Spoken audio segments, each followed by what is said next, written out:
Hello बच्चों, कैसे हो आप। आज हम कक्षा 5 के राष्ट्रीय उपलब्धि सर्वेक्षण की वर्कशीट हल करेंगे, विषय गणित। तो चलिए वर्कशीट हल करते हैं। प्रश्न 1, रवि प्रतिदिन 5 घंटे खेलता है, स्वाति 3 घंटे तक खेलती है और राजा 6 घंटे तक खेलता है। एक सप्ताह में वे कुल कितने घंटे खेलेंगे।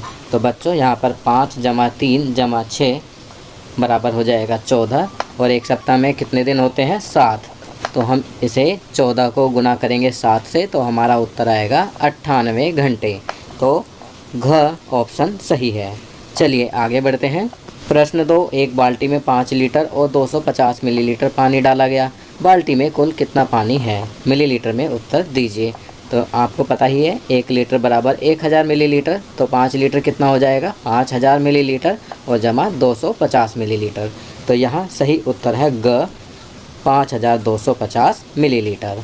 चलिए आगे बढ़ते हैं। प्रश्न 3, रानी की माँ अपने कार्यस्थल के लिए 4 किलोमीटर, उसके पिता 3000 मीटर और उसके चाचा 950 मीटर जाते हैं। इनमें अधिकतम दूरी कौन तय करता है। तो यहाँ हमें किलोमीटर को भी मीटर में बदलना पड़ेगा। 4 किलोमीटर हो जाएगा बराबर 4000 मीटर, क्योंकि 1 किलोमीटर में होते हैं 1000 मीटर। तो अब आप देख ही पाएंगे कि सबसे ज़्यादा दूरी कौन तय करता है, रानी की माँ। तो सही उत्तर है ग माँ। चौथा, एक लीप वर्ष में कितने दिन होते हैं। तो सही उत्तर है घ 366। चलिए आगे बढ़ते हैं। प्रश्न 5, एक पेड़ पर 10 पक्षी बैठे थे, उनमें से आधे पक्षी अर्थात 5 पक्षी उड़ गए और 10 नए पक्षी पेड़ पर शेष पक्षियों में शामिल हो गए। उस पेड़ पर अब कितने पक्षी बैठे हैं। तो यहाँ आप पहले 10 में से 5 घटाएंगे तो 5 आएगा, फिर उसमें 10 जोड़ेंगे तो हो जाएगा 15। तो ख उत्तर सही है 15 पक्षी। चलिए आगे बढ़ते हैं। प्रश्न 6, समीरा 2.5 किलोग्राम आलू, 1.5 किलोग्राम टमाटर और 3 किलोग्राम प्याज खरीदना चाहती है। सभी वस्तुएं खरीदने के लिए कुल कितने रुपयों की ज़रूरत होगी। तो यहाँ आप सबसे पहले इन्हें का मूल्य निकालेंगे कि 1 किलो आलू का मूल्य कितना दिया गया है 15, तो 2.5 किलो का हो जाएगा 37.5 रुपये। 1 किलो टमाटर का मूल्य है 14 रुपये, तो 1.5 किलो का मूल्य हो जाएगा 21 रुपये और प्याज का मूल्य है 11 रुपये, तो 3 किलो प्याज का मूल्य हो जाएगा 33 रुपये। अब इन मूल्यों को जब जोड़ेंगे तो हमारा उत्तर आएगा 91 रुपये 50 पैसे। तो उत्तर घ ठीक है। तो यहाँ सही का निशान लगाएंगे। चलिए आगे बढ़ते हैं। प्रश्न 7, 2000 में कितने सैकड़े हैं। तो बच्चों आपको पता ही है 1 सैकड़े में 100 होते हैं, तो 2000 को हम 100 से भाग करेंगे तो हमारा उत्तर आएगा ख 20। 8वां, निम्न तस्वीर को देखें और सही आकार का चयन करें। तो इस आकृति को कहते हैं ख घनाभ।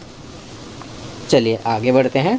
प्रश्न 9, एक कार में 5 लोग सफ़र कर सकते हैं। 75 लोगों को यात्रा करने के लिए कितनी गाड़ियों की ज़रूरत है। तो यहाँ 75 को भाग देंगे 5 से तो उत्तर प्राप्त होगा 15 कारें। तो क उत्तर सही है। चलिए आगे बढ़ते हैं। प्रश्न 10, इस तस्वीर में आप कितने खड़ी ऊर्ध्वाधर रेखाखंड देख सकते हैं, मतलब वर्टिकल लाइंस आप देख सकते हैं। तो आप गिनेंगे 1 2 3 4 5 6 7 8 9। तो सही उत्तर है घ 9। चलिए आगे बढ़ते हैं। प्रश्न 10, दिए गए चित्र में कितने समकोण हैं। तो बच्चों आप देख सकते हैं कि इस आकृति में 4 समकोण हैं। तो सही उत्तर है ग 4। चलिए आगे बढ़ते हैं। प्रश्न 12, एक 3 घंटे और 30 मिनट की फिल्म शाम 4:30 बजे समाप्त हो गई। फिल्म कब शुरू हुई थी। तो बच्चों 3.5 घंटे की फिल्म थी, 4:30 बजे घटी। तो बच्चों यहाँ सही विकल्प होगा क दोपहर बाद 1 बजे, क्योंकि 4:30 में से हम जब 3 घंटे 30 मिनट घटाएंगे तो उत्तर आएगा 1 बजे। चलिए प्रश्न 13 करते हैं। 1895 को अपने निकटतम 1000 के लिए पूर्णांक कीजिए। तो यहाँ हमें इसे निकटतम 1000 के आसपास लिखना है। तो आप देख सकते हैं कि यहाँ सही विकल्प होगा ग 2000। चलिए आगे बढ़ते हैं। प्रश्न 14, निम्न तालिका को ध्यान से पढ़ें और प्रश्न का उत्तर दें। अब आप देख सकते हैं यहाँ पर एक तालिका दी गई है जिसमें धूप के घंटे दिखाए गए हैं। जो ये शैडो वाला पार्ट है यह धूप के घंटों को दिखाता है। तो अब प्रश्न है किस दिन धूप नहीं निकली। तो आप चित्र में देख सकते हैं कि वीरवार को धूप नहीं निकली। तो सही विकल्प है घ गुरुवार, क्योंकि वीरवार को गुरुवार भी कहते हैं। चलिए आगे बढ़ते हैं। प्रश्न 15, बच्चों ने छुट्टियों के दौरान दी गई तालिका के अनुसार बिस्किट खाए। तो आप देख सकते हैं यहाँ तालिका दी गई है। बच्चों ने बिस्कुट खाए। अन्नू ने 5, बीना ने 2, चित्रा ने 3, दीपा ने 4, ईशा ने 7। अब एक आकृति का मतलब है 3 बिस्कुट। तो ईशा ने कितने बिस्कुट खाए? 7 गुणा 3 बराबर 21। तो सही विकल्प है सी 21। तो बच्चों ये वर्कशीट यहाँ कंप्लीट होती है। अगर ये वीडियो आपको अच्छी लगी तो इसे लाइक एंड शेयर ज़रूर करें। अन्य विषयों पर बने हमारे लेटेस्ट वीडियोस को देखने के लिए चैनल को सब्सक्राइब करना ना भूलें और देखते रहिए हमारा channel knowledge kingdom. Thank you.